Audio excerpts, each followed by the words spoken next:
Sa negosyante sa Zamboanga City ang gipusil patay sulod siyang sakinan ang pagpamusil sa pool sa CCTV. Ang detalye sa report ni Krisa Dapitan.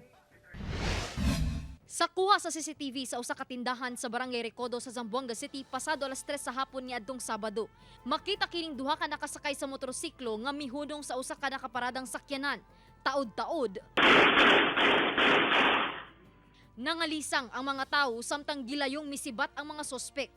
Atol sa hitabo, patay ang 37 anyos nga negosyanteng lalaki nga wala nagipanganlan pa sa kapulisan. Sa investigasyon, gisulayan pa kini og dala sa ospital ang biktima apan dead on arrival na kini. Sa paghulagway sa mga nakasaksi, sakay sa green nga motorsiklo ang mga sospek.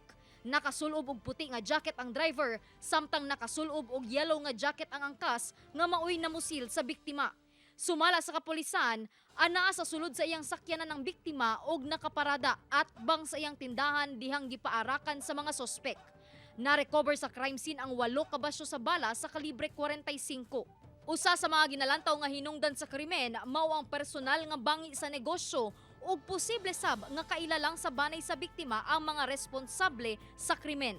Based sa investigation, could be kilala lang nila nasa negosyo. Isa yung anggulo na tinitingnan natin, possible na. Padayon pa ang investigasyon sa otoridad sa krimen. Ako si Krisa Dapitan para sa One Mindanao.